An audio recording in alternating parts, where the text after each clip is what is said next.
Ayun, magandang araw mga Kamor TV. Panibagong araw, panibagong vlog na naman tayo. Kasama pa rin natin si Kalaboy HTV. So yun, ito isa sa mga pangarap kong i-vlog to kasi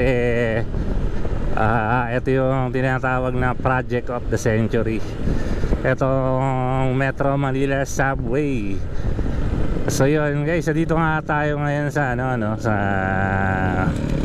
Green Meadows. Tapos natin ito is sa White Plains, then EDSA. Papunta tayo ng Quezon Ave. Titignan natin yung development dyan sa Quezon Ave Station. So as usual, bawal tayo pumasok sa loob. So aerial view lang, aerial shot lang tayo ngayon dyan. Dito sa at saka pupunta tayo dyan sa Mindanao Avenue Station. Alright. Ang dipo nga pala niyan is nandito sa may Valenzuela, along Mindanao Station din yan along Mindanao Avenue. Pero di na natin pupuntahan yun. Tayo punta sa may Mindanao Avenue Station. Pakita natin yung aerial shot ng development dyan. So since hindi tayo makapasok, wala naman sa atin, walang vlogger pa ang nakakapasok dyan sa loob. Meron tayong ipapakitang video ng GMA. Sisingit na lang natin, which is nakapasok siya talaga sa loob. So ang development dyan sa loob, may butas na. Ayun, may butas na sa wakas. Kasi hindi magiging subway yan walang butas sa loob. So ayan, may butas niya. At ang haba na ng butas niya mula sa Dipo, di ko sure kung mula Dipo is 1.3 kilometers na. So update rin namin kayo dito sa Camp Aguinaldo Station. Kailan lang may nilabas na video na nagbubutas na yung panibagong tunnel boring machine dyan. So puspusan na ang paggawa nila. May order yata sa PBBM na pabilisan pero pulido ang pagkakagawa niyang subway na yan. Alright. So dyan sa Krame, negative tayo sa aerial shot dyan kasi may kampo ng sundalo dyan. So pakita na lang natin yung video ng Sumitomo Philippines. Yan, may nilabas silang video, i-insert na lang natin. At saka pinakita nila yung Baliwag di po ba tawag doon? Ang correct may mayroong yung mismong dyan sa may Baliwag, Bulacan. Diyan ginagawa yung mga precast na yung bilog na kada butas kasi ng tunnel boring machine sinusuportahan ng sementong precast na bilog. Pagkabutas niyan, matik paglagpas ng TBM may cover na yan ng precast na semento, So yun, papakita din natin yan guys sa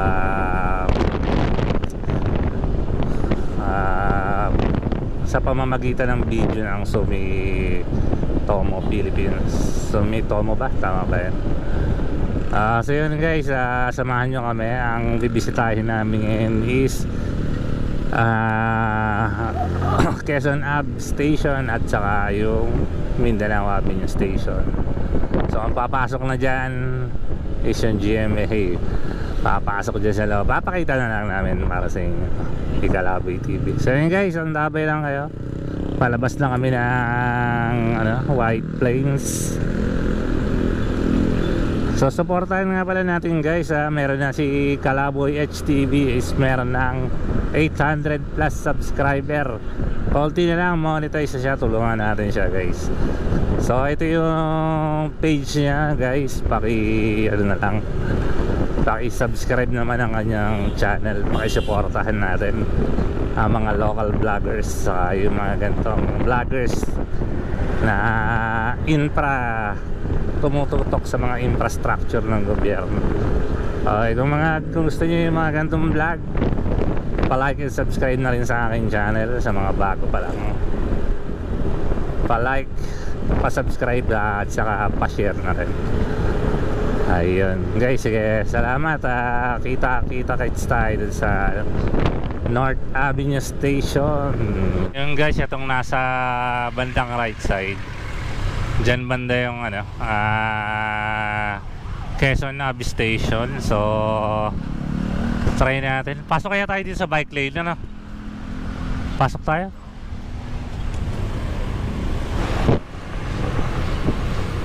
Daanan kasi itong part na to eh. Saan? Rampa na tayo dito. Dito na lang, pwede. Dito siguro, no? O rampa na tayo dyan, no?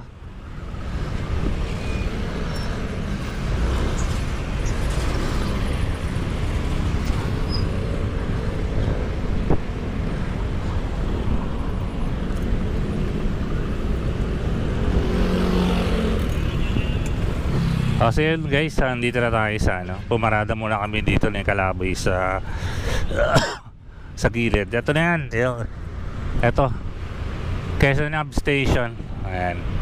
So paliparan natin, tingnan natin kung anong may ganap sa taas.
guys, tapos na tayo dito sa ano, sa Quezon Ave Station. Punta tayo ng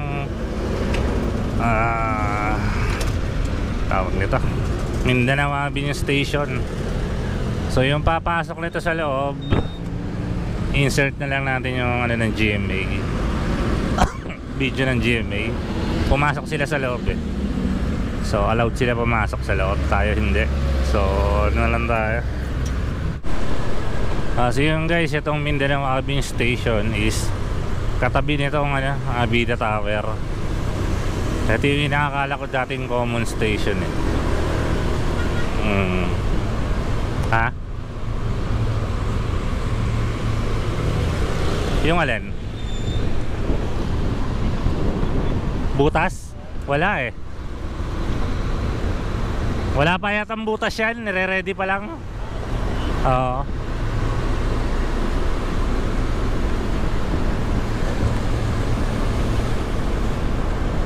Bali yung actual na butas ng tren, ano na, 1.3 kilometers.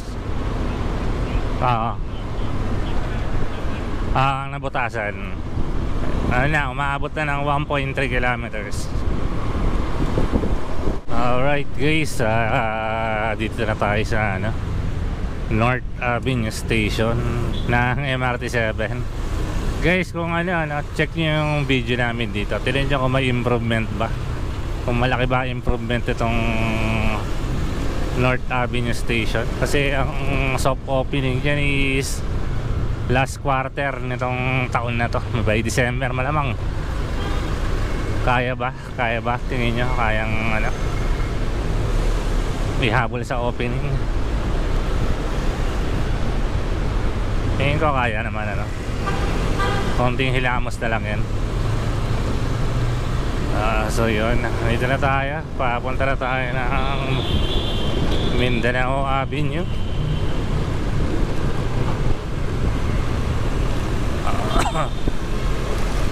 Yung link ng vlog namin dyan about MRT 7, lalagay ko na lang yung link sa baba.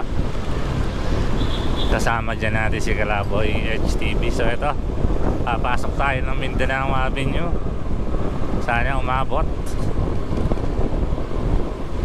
Alright, mukhang abot. Alright. So yun guys, ayan, ano na yung ano, ito kay MRT 7. Ay, MRT 7 subway station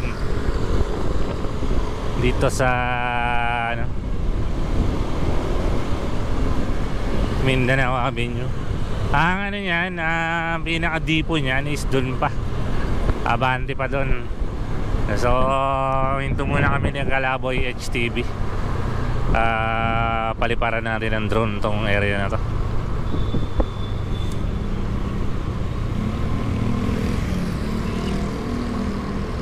Ito ang Mindanao Avenue Station.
Dahil sa hindi natin mapasok ang lugar, ay insert na lang natin ang video ng GMA kung saan nakapasok sila sa ilalim ng subway. At eto na po. To see is to believe, ika nga. At nandito tayo ngayon sa Valenzuela Depot. Ang permanent lang po dito sa nakikita natin ay ito mga tunnel rings. The rest ay for construction lang, including our ventilation, our railings right here. Lahat po na nakikita natin, including the conveyor belt, all used for construction. Isa lang ang East Valenzuela sa 17 stations in 8 cities, kasama ang 3 central business districts. Quick update lang para sa mga kapuso natin, naka 15% physical progress na sila. At nasa likod ko po ngayon, ito na yung tunnel boring machine natin. Dito na siya nagsisimula at dito siya patuloy. Nagbubutas, kasalukuyan tayong nasa gitna ng East Valenzuela at Quirino stations. So nasa kalagintaan tayo ngayon. And up until this point, magmula po dun sa pinanggalingan natin kanina sa Valenzuela Depot hanggang dito ngayon, 1.1 kilometers na po yung nabubutas nila. Nakarating din tayo sa part ng subway na di mo aakalaing nasa ilalim ng isang ilog. Itong kasalukuyang kinatatayuan natin ngayon na tunnel, patawid ito, patagos ito ng Mindanao Avenue. Safe ba ang pagko-construct ng struktura na ganito sa ilalim ng river? Actually, yung in-between ng mga segment natin, meron niyang rubber gasket, which is a watertight, tapos oxygen level na maintain natin dito. Meron tayong mga ginagamit na detection para sa, for example, nagkaroon ng earthquake. Meron din siyang control measures for flood. Mahalaga yan dahil nasa 30 meters ang average na lalim ng subway. Sigtaas ng typical 9-story building. Nasilip din natin ang mismong loob ng tunnel boring machine o yung makinang naghuhukay at naglalagay ng segment rings na bubuo sa tunnel. From its cockpit na nagsisilbing control center ng tunnel construction to the chamber kung saan binubuo ang mga tunnel ring na merong 6 na panel segments. Yung 5 po, nasa likod, ay yung mahaba, yung malalaki. Yun yung main parts ng tunnel ring natin. Yung pang-6 na piraso na magbubuo nito, ng mga panel segment natin, nandito po siya. Sa piraso na to, yung pang-6, siya yung magsisilbing lock o pangbuo ng tunnel ring natin. Kumbaga sa puzzle, siya yung final piece of the puzzle para mabuo po, para maging solid yung mga rings natin.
Siya nga pala guys, habol ko lang.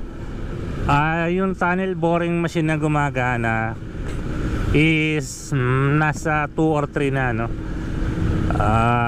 Yung isa is nandito sa may Camp Aguinaldo, malapit sa Krame. Andyan yung isa. Kailan lang, mga 5 days ago na inauguration siya, yung pagbubukas. So, yung pagsisimula ng pagbubutas niya, no? Papakita rin natin sa video yan. So yung isa issue na sa siyempre Mindanao Avenue Station. Ang nabutasan na nun is nasa 1.3 kilometer na yung haba. So hindi lang natin alam kung hanggang saan na yung dulo nun. At meron pang part doon na dumaan sa ilalim ng ilog. Waterproof yung subway, waterproof. Guys, bago ko makalimutan na shoutout pala sa mga solid subscriber natin. Sila paring William Distor, Batang Alawis, ayun, Arganda family. Pamilya ni Kalaboy TV. Tapos Valdez family, Peleño family. Shoutout sa inyo. Ito may special subscriber akong babanggitin. Itong si Kalyo ang kulit ng pangalan kasi. Si Kalyo ano ba to? Kalyo 7761. Ayan, special mention na shoutout sa'yo. Napakaganda yung comment niya. Eto, popost ko lang yung comment niya. Ayan, shoutout sa'yo, mabuhay ka hanggat gusto mo. So yun mga Kamor TV, tapos na natin kunan yung yung Mindanao Avenue Station. So hindi tayo makapasok talaga, puro aerial shot tayo. Insert na lang natin yung video ng GMA na nakapasok sa loob yung isang reporter nila. Then dyan sa Camp Krame, negative tayo mag-aerial shot kasi malapit sa kampo ng sundalo.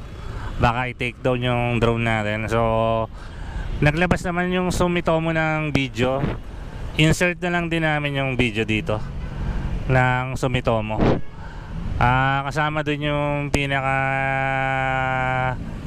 gawaan nila sa Baliwag, Bulacan ng mga precast na insert na lang namin. Credits na lang to the owner, so yun guys, kung gusto mo yung mga ganitong vlog, mga infrastructure ng gobyerno, sige, infrastructure ng gobyerno, like, paki-subscribe na lang at saka pa-like na rin itong video. So si Kalaboy TV, ganun din ang mga vlog niya. So paki-support na lang din, konting tumbling na lang, na siya, monetize na siya. So yung mga drone shot natin galing kay Kalaboy HTV yun. Paki-support na lang guys. Yun, para ma-monetize na yung kanyang channel. So yun, supporta lang siya sa atin, tayo supporta din sa kanya. Hanggang sa kung anong lang ang maabot natin. Basta tayo